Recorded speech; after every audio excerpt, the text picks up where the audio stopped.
ꯉꯁꯤ breakfast ꯆꯥꯔꯛꯇꯣꯏꯅꯤꯁꯤꯅ Korean ramen ꯊꯣꯡꯕ ꯍꯥꯏꯗꯤ ꯃꯦꯒꯤ ꯇꯥꯏꯞꯅꯤ ꯀꯣꯔꯤꯌꯟ ꯔꯥꯃꯦꯟ ꯊꯣꯡꯕ ꯍꯥꯏꯗꯣ ꯑꯗꯩꯗꯤ ꯁꯤꯅ omelet ama jaure jerumgi sina papar ama de sak kitang jawi breakfast ni se hawai thong masu lei se hawai thong hi ma'am good morning nasi di breakfast ki ni aina pulai se breakfast ki oina tawrage nasi di sina Korean ramen hai ba kaino adu ni te koi a Punjab ta koi itiang ni masan pi lei mana pirak pani se Nai macam pizza lu Punjab tu kira pani sisa sini omelet ama lada ina papar kacak kita jauh dari sini Hawaii tumba sisi ni nasi breakfast ya breakfast ni pula sere han mama tada mayam dah kanjeri mayam puna mag ini sene terang oxeri mayam puna mag ini breakfast ni Hawaii ya nasi di breakfast हाँ मैं ये जी light में था दो eco breakfast में था दो के मंगाई थे जी था दो भी बनी ने जी लाइट जो कोरियन रामेन पिज्जा लगे ऑमलेट जो बड़ा सुंदर है मैं हम एक कुछ हम जो देखो कुछ हम में तो मैं हम कुछ हम ले गया हाजी देनु एक कुछ हम जा रहे तो साफ से हम जा रहे हाँ भाई इसलिए सुनाओ मैं अंदर इंजरा के कोरियन रामेन ने इंजरा के ये रूम जो कहाँ पर है पापा से कहाँ पर है हाँ भाई जब हम सुनाओ मैं अंदर इंजरा के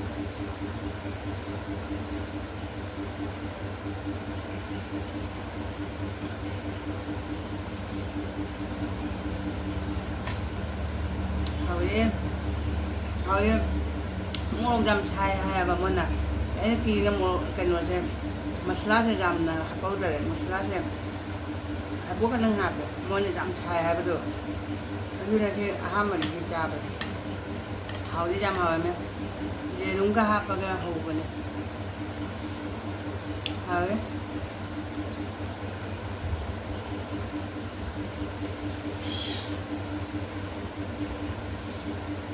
Hawaii thong macam mana? Sakit tengah jauh ya. Sakit dah jauh lagi ba. Hawaii. Hawaii thong macam tu. Hawaii jatuh.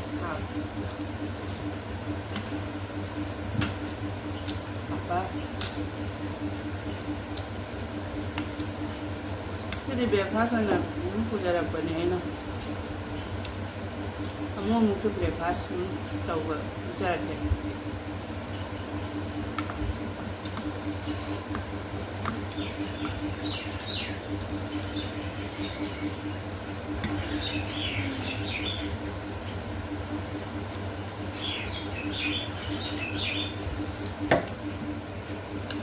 Ngon chứ chứ. Jadi, putih thong trà bên nước mình.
하우리 뭐 코리안 라면 하지.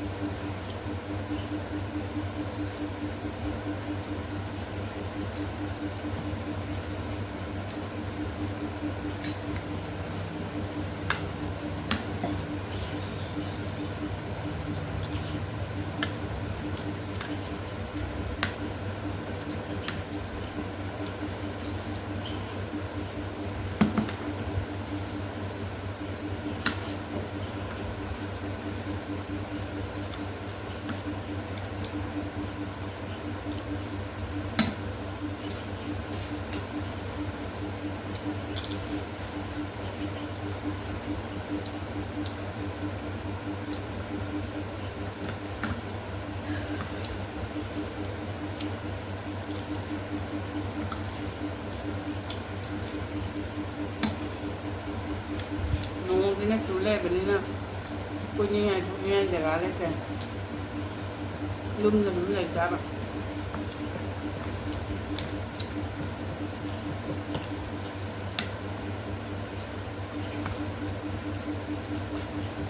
Kasi yung lagi nung dinagtulay.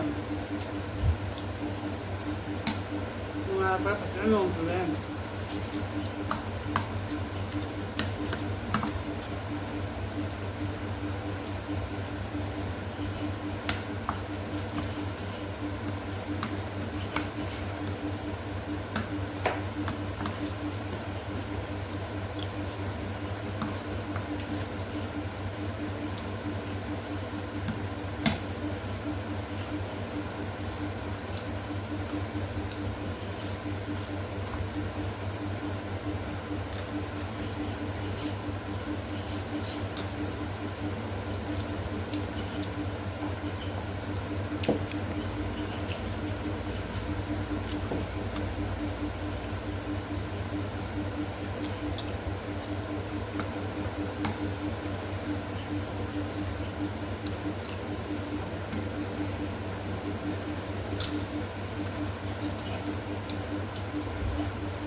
Muna murag dami sa habilo. Sadi siya. Ay, kaibo ka lang dam may masala ka hati. Ito ay susum siya. Mapumong mga pamadi. Nakaba na lun.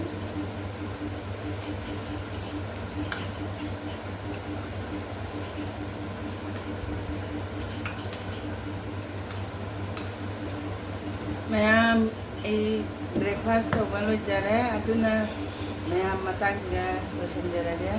Ay video से नुंगाई दे like share comment subscribe तो बिरमु मैं अपना ना है bye.